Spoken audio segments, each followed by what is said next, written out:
loophole or a legitimate excuse? That is the question as thousands across the nation try to use religion as an excuse for getting out of the COVID-19 vaccine. Joining me now to discuss the issue is Pastor Jackson Lahmeyer. He's the lead pastor of Sheridan Church in Tulsa, Oklahoma, and Pastor K.W. Tulloss. He's the president of the Baptist Ministers Conference. Thank you both for joining us today on BNC. Pastor Jackson, I'll start with you. Your church is offering a religious exemption form if people donate to your church to become an online member. How exactly does that work? Well, that's not true. You know, the Washington Post, which is total trash, and you know that, I know that, everybody knows that. The Washington Post put out this story, complete and total falsehood. We have a religious exemption form that is on my campaign website, jacksonlahmeyer.com. You can go to jacksonlahmeyer.com and you can sign the no vaccine mandate petition. You see, this is not about a vaccine. This is about freedom. We're not anti-vaxxers. We're pro-freedom. And when former Vice President Joe Biden last week declared war on the American freedoms and the way of we have life, we put this petition together. Over 50,000 people have signed it. So Pastor Jackson, form, no, I'm not. Pastor Jackson, I want to make sure we get this clear because I want to give you the opportunity to clear things up. I don't want to bash people. I don't want to get into all that. I just want the facts. So I want you to. I'm not going to bash other media outlets. I'm not going to do all that. I want you to clarify. But the Washington Post is total trash, and you know that. They're total trash. They have been, and they will continue to be. I don't know that. So we went through what this I want with to the know Washington is, Post. Oh, Pastor, you know that. Trust me. I want you to tell me. Well, I'm not the Washington Post. I'm BNC. So tell me, is it true? Tell me about the form. That's what I want to know about. It's totally free. So on my website, jacksonlahmeyer.com.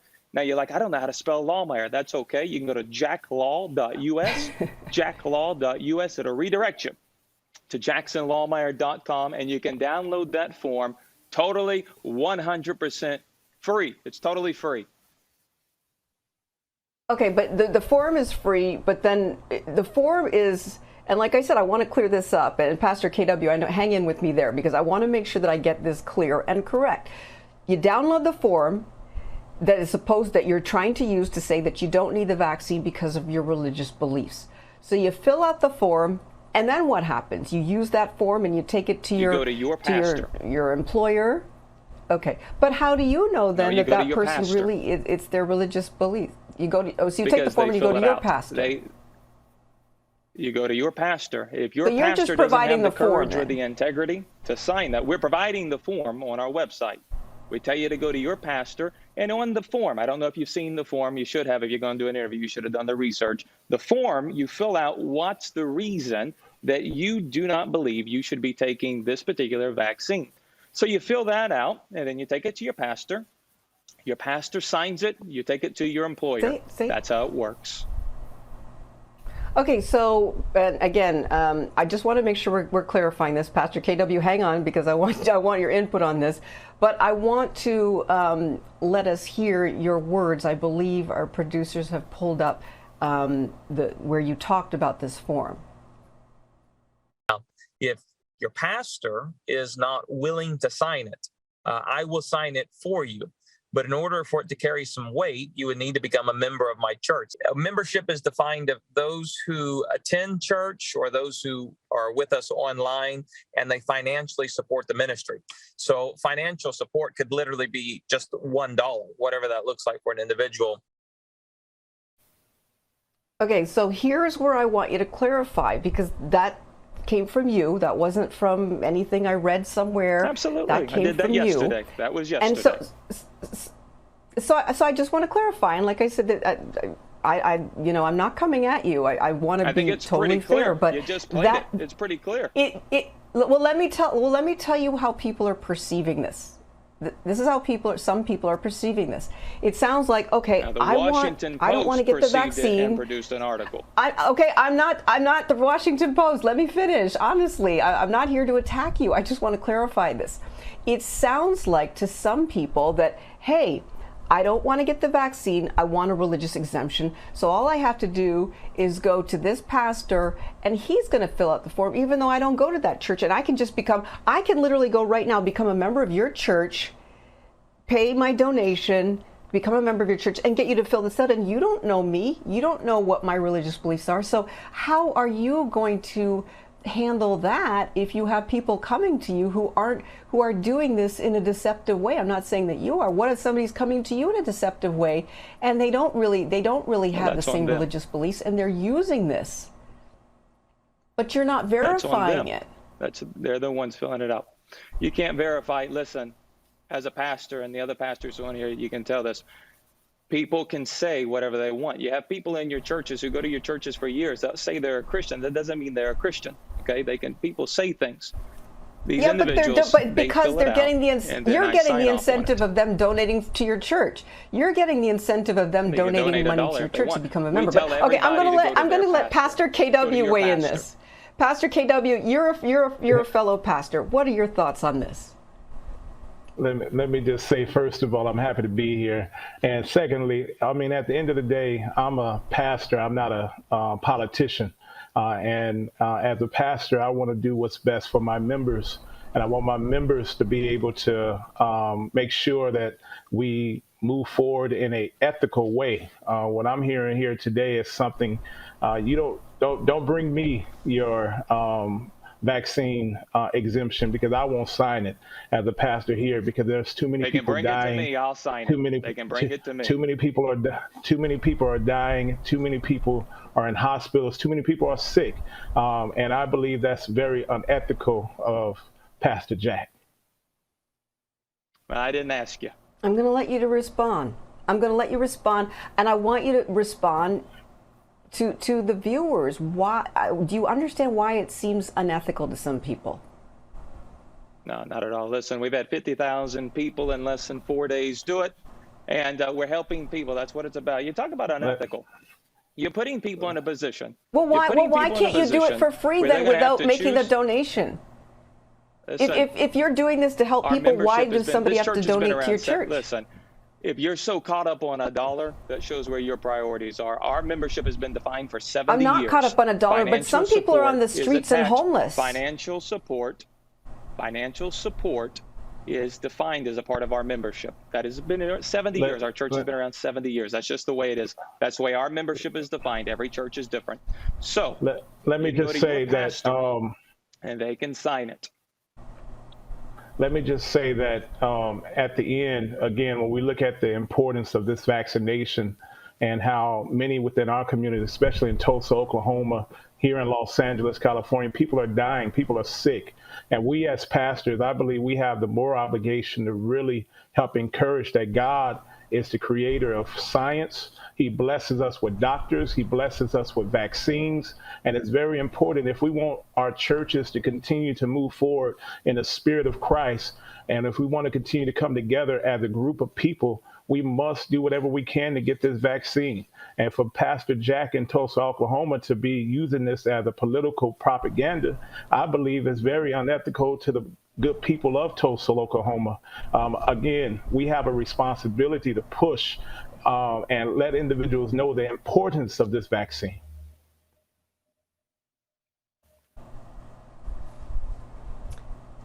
I'm going to let you respond. I really want the two of you to have this debate because, like I said, I'm not a pastor. I'm your average person, and average people. I don't know who you are, and again, I don't know who you are. And, for you, I guess you're doing what you're doing to make headlines or to show where you stand. And I respect you for doing. I respect you for that. But if you're a person of the Bible, you will understand that the Bible. People are losing their jobs. Wait, I need one of you to talk.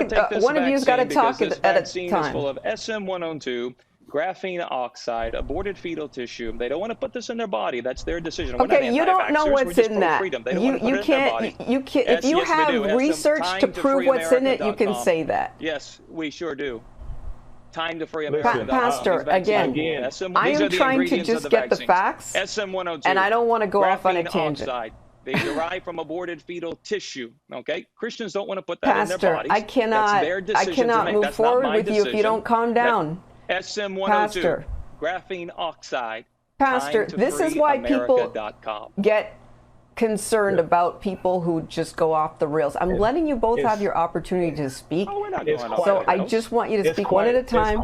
And again, we're talking about the form. Yeah, it's quite So once obvious again- that Pastor Jack, it's quite obvious that he's more concerned about running for a political office than he is of caring for the people that he pastors and parish over. Again, My people you are know, doing great. at the end of the day, I believe so. Well, they'll probably do even better with good leadership. And at the end, we have to be more concerned about saving people's lives than our political campaigns or us making a headline where we can get in the newspaper. A lot of times people say things just to get in the newspaper. And again, I feel bad that I'm wasting a lot of my time with this character. Okay, Pastor, I am, again, both of you, we're here to have a debate, a conversation, a discussion. There's no attacking anybody.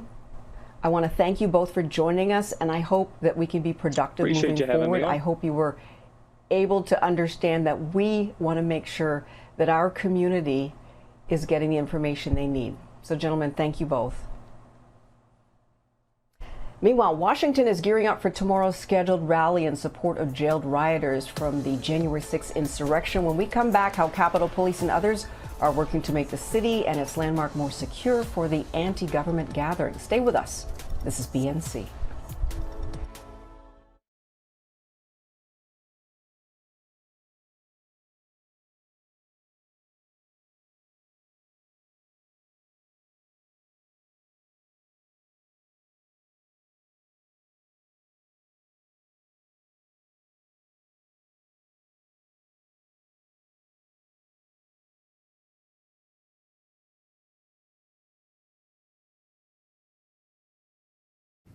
Mic check 1, 2, 3, 4, 5, 6, 7, 8, 9. That was juicy. That was funny, honey.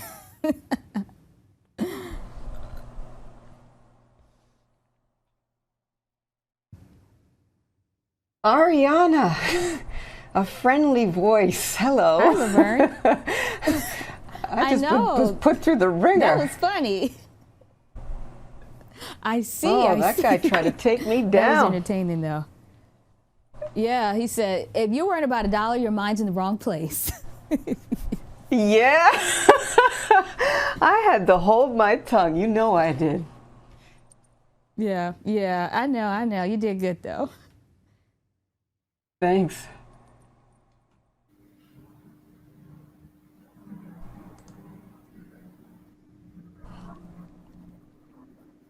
One, 2, 3, 4, 5.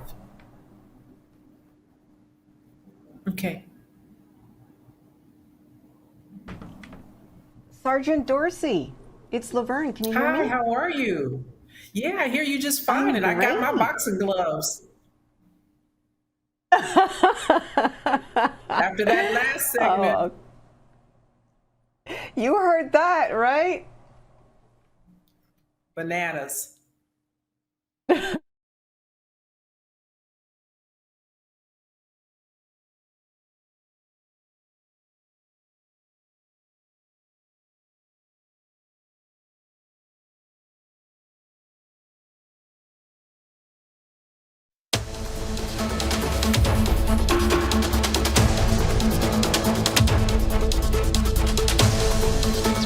From history and experience of extremist violence in this country, you don't necessarily have to have a large crowd to cause trouble and create unsafe situations. Washington, D.C. on alert this afternoon ahead of a far-right rally planned near Capitol Hill. Fencing around the U.S. Capitol building is back up, and local airports are bulking up security ahead of the Justice for January 6th rally. The demonstration is being held in support of those arrested in connection to January's deadly insurrection, and there are worries some of the protesters may be armed, though organizers are vowing it will be peaceful. We've got a largely peaceful crowd. We've had 2 events in Washington, D.C. so far, at the Department of Justice and at the prison, and there have been no incidences so far. No one's going to be bringing in a weapon who's going to be part of our crowd. I can assure the police that. Still, officials, they are not taking any chances. BNC White House correspondent Ariana Manise is live for us now in Washington, D.C. with a look at these preparations. Good afternoon, Ariana.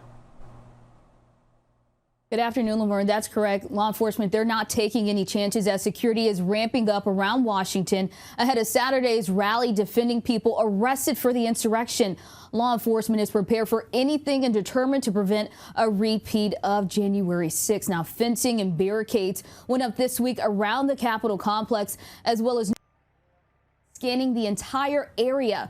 Capitol Police Chief Tom Manger, he did acknowledge that there have been some threats of violence associated with tomorrow's Justice for J6 rally, and that they will be foolish not to take intelligence into account. They've also had a number of specific threats come in against specific members of Congress. Now, the Capitol Police Force is working with local law enforcement to make sure that there is a significant presence here in D.C. 100 National Guard troops will be on standby as they were requested by the Capitol Police. What we're seeing is this force really planning ahead with fencing, information sharing, which was a downfall of the January 6th insurrection. Chief Manger and the chief of the D.C. Police say that they're hoping for a safe rally, but prepared to activate immediately if things turn violent. Take a listen. There have been some threats of violence associated with the events for tomorrow, and we have a strong plan in place to ensure that it remains peaceful and that if violence does occur, that we can stop it as quickly as possible. Our department has increased staffing today and is fully activated for tomorrow. So you will notice an increased police presence around the city, and this is to ensure everyone's safety and security throughout the district.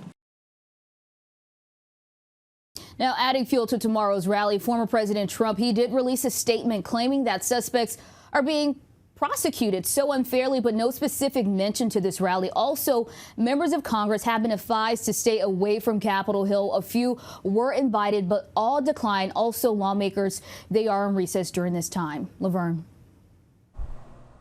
Ariana, can you tell us what is the biggest security threat leading into tomorrow? Well, when we asked that to the Capitol Police Chief Tom Manger, he says the biggest threat that they are mostly concerned about is opposing groups clashing. I asked him, are there any specific groups that plan to counter protest against tomorrow's rally? He said he did not detail them by name, but he says that they are aware of 3 groups. 2 do not have a history of violence, but 1 has a history of clashing. But they will be coordinating with other agencies, specifically the Metro Police Force, rather, with keeping those 2 groups separated. Laverne. All right. Thank you so much for that report, Ariana. And joining us now with insight into the rally and security preps is Sheryl Dorsey. She's a retired LAPD sergeant and author of the book, The Confidence Chronicles, the greatest crime story never told. Sergeant, welcome back to BNC. Good to have you. So tell us, what do you think will be different from 9 months ago? Well, I think certainly the first difference is the police presence, the chatter, the press conferences that have been held leading up to in an effort to deter the bad behavior. And we see evidence of that being successful in that a lot of folks are not coming. We've got politicians who are no longer out marching and giving the thumbs up, if you will, to the protesters that are anticipated on coming. And so I think that the police are not going to be caught flat-footed this time. It's unfortunate that they didn't have the same interest and appetite for security on January the 6th. And then we have these counter rallies. There's a counter rally planned near the J6 rally, and that's only increasing potential violence. So do you think that enough is being done to prevent clashes between these groups? I think the police presence will be enough to prevent any clashes. And certainly we now know that there are at least 100 National Guards on standby. And so I think if the 2 sides should be problematic, that will be put down rather quickly. Fencing being put up is going to prevent them from getting within close proximity. Lawmakers are being told not to go to their office. And so everything that can be done, I think, is being done. They're trying to be as proactive this time around rather than reactive as they were on January the 6th. Yeah, and this time we're hearing that the communication about the rally online is actually encrypted. We didn't hear that before. So this is posing some challenges that the federal authorities are having to deal with. How do you expect them to try to deal with trying to control this when communication may be encrypted and therefore they're not aware of what exactly is happening? I think having a police presence, having the appropriate number of resources on hand, having that visible for those who do show up, regardless of what they talk about doing or are desirous of doing today or tomorrow morning before things get started. I think once those who do show up see the police presence and see that they're not playing with them this time around, I think it will give them pause. Do you think that these extensive security measures that we're seeing now, they should have been put in place ahead of January's riot, and why weren't they? Absolutely. And listen, why weren't they? I can't say for sure, but I mean, it's certainly been reported and alleged that, there are police officers on the Capitol Police Department who were seemingly complicit. 6 officers right now are facing disciplinary action because of their role in the insurrection.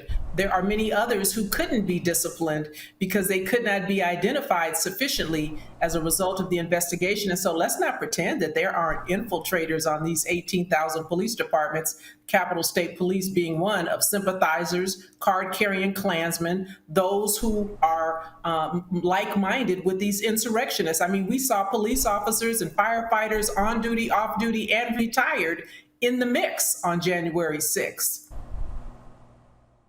So that means they'll still be in the mix now. So shouldn't we be concerned about these insiders this time around as well? It's quite possible. And listen, we should have been concerned about them from day one. I mean, all this talk about police accountability and, the George Floyd Justice and Reform Act, which we don't even hear being discussed anymore, everything except for holding officers accountable, everything except for plucking those card-carrying Klansmen from the police departments that exist, according to the DOJ report from some years ago. If you don't get them out of the ranks, then they're going to continue to be a problem if allowed to persist and go unchecked. All right, Sergeant Dorsey, thank you so much for your time. We hope that everything goes peaceful and safe tomorrow, and we appreciate your insights. Take care and have a good weekend. Coming up, Texas has long been seen as a potential mecca for tech companies. No state income tax, low cost of living. But how will this new abortion law there take effect as the corporate presence in the Lone Star State is under question? We'll take a look at this after the break. Stay with us. This is BNC.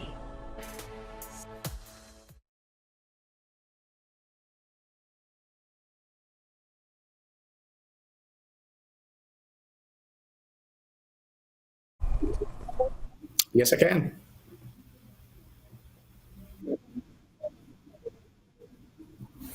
Okay. Actually, I sit up when I talk. Is that better?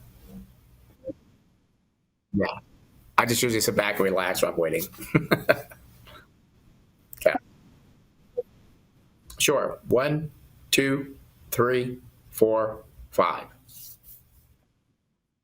Alrighty.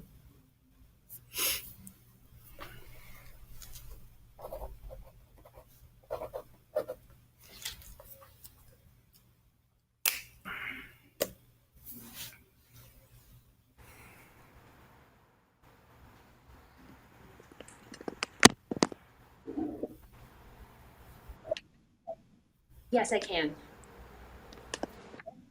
Hi, Brent. It's Excellent. Laverne. I'm going to be interviewing you again. Can you remind me how to pronounce your last name, please? Sure. It's Wilsey, Wilsey. Perfect. Brent Wilsey. And what city are you in? San Diego, and I'm president of Wilsey Asset Management. Perfect. Good to see you again. Thanks so much for being with us. I'll talk to you shortly. Thank you for having me.